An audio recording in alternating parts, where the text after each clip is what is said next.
Hey guys, this is Pedro back with another interview covering LCS Summers 2024. For this occasion, I'm here accompanied by Spawn, the head coach of Team Liquid, who are coming off of a 2-1 series victory over Dignitas in set split. So Spawn, really appreciate you taking the time during this interview.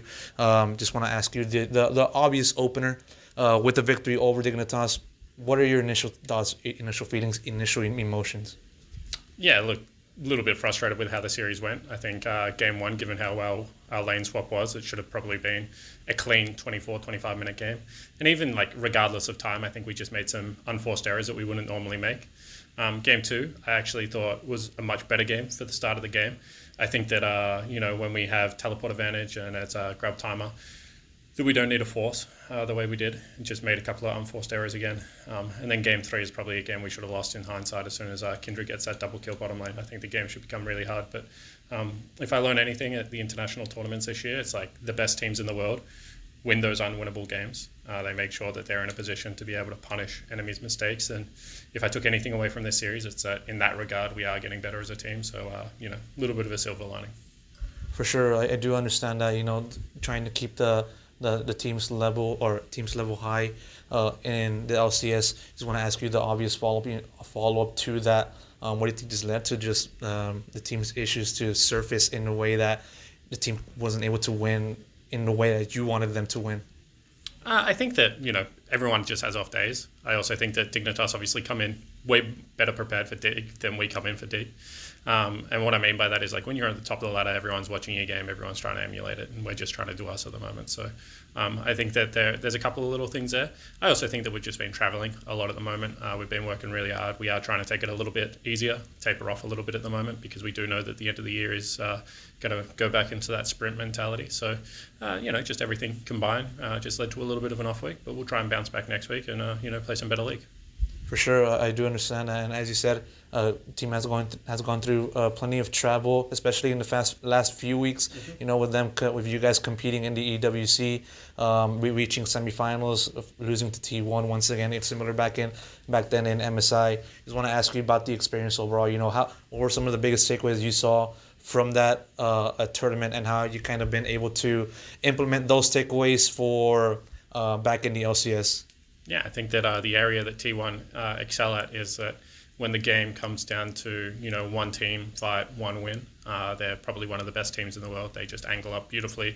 They just play very explosive composition. So what we took away from that is that we need to be a little bit better to beat them, and we need to take the opportunities we have when we're ahead to close out. We can't make the mistakes that we made. But at the same time, we also realize now that we're one of the best macro teams in the world. Our lane swap, I think, is actually the best lane swap in the world. I don't think anyone comes close to us. So I think overall, a couple of positive takeaways, but a couple of things for us to work on. For sure. I want to ask you just about whether the team has been experiencing any fatigue due to the fact that you guys have been able to just travel so much, going to Saudi, and I believe going from MSI then to LA, going over to Saudi, back to LA within the span of less than a month, I believe. How have you kind of seen the team been just handling that physically and mentally?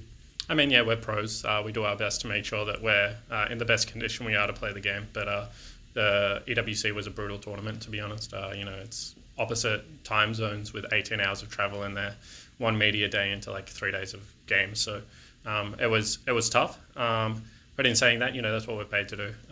We make sure we're in the best condition as possible. We're not going to use travel as an excuse, but I will say that, it's been a very fine balance at the moment between pushing the guys really, really hard for that improvement that we want to see, but also, backing them up a little bit and making sure that they're also, healthy, happy, successful people. I've had a chance to talk to you back during MSI or after one of the matches for Team Liquid, and I just want to ask you just about how you kind of compare the team state from around that time and even including EWC to now. In what facet do you feel the team changed the most with all the things that you've been saying in this conversation so far? Yeah, I think at MSI we were a team that played the game very methodically, but when it was our turn to fight, we fought very aggressively. I think since then, what we've done is we've given ourselves the opportunity to kind of slow the game down a little bit again and accumulate a little bit more gold. I think you're probably seeing that in today's game. So I think that we're just continually looking to evolve. We don't want to become a one-dimensional team that relies on just fighting to generate goal to be able to get a lead. We need to be able to rely on our macro as well. So that's what we're trying to do at the moment. I think that also EWC, MSI, we're a little bit more of a mature team now. We've played against T1 a couple of times, Fnatic a couple of times. They're obviously both great teams in their own right. So we have some big stage moments under our belt, which means that when things aren't going as well for us on stage, we have a little bit more confidence to be able to fight our way through those situations that we probably didn't have in the past. Yeah, for sure. Then that said, now as the focus now goes back to LCS with the aim to return to Worlds, have a chance to get a crack of the big teams like T1. What do you think is going to be the biggest focuses that you feel the team has to be on from now through playoffs, through qualification, hopefully, and then back to Europe? Yeah, I mean, I think that the biggest challenge for us at the moment is we need to stay humble. We are not a team of superstars. None of our game plans revolve around our individual players smashing any individual players. We rely on playing a good team game. I think we have some of the best team players in Impact and Core JJ in the LCS. And, we all need to have that mindset that, we need to help each other in situations that it's good to help each other. Then we need to get individually strong when it's in situations to get individually strong. So I think that, the goal going into Worlds is for us to drop the ego a little bit. The easiest way to stay number one is train like you're number two.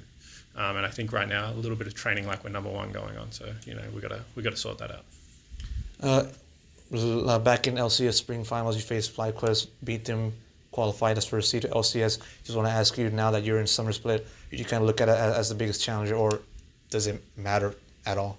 Yeah, I think we're our own biggest challenge at the moment, and not even to be corny. I think that if we get back to the things that we were doing well at EWC and MSI, I don't think anyone in the LCS can beat us. If we continue to play at this level, I think both FlyQuest and C9 would see us as a beatable opponent. So we've got to focus on us. In saying that, I do think FlyQuest had a better EWC than what they had at MSI, and I do think C9 is going to continue to ramp because we got them in the last week. So they're the two matchups that we're probably looking forward to the most of challenging ourselves. But really, when we're at our best, I think that we are the best team in the league. For sure, I do understand that, Spawn. Thank you so much for taking the time doing this interview. I really do appreciate it, and thank you so much. No worries. Thank you.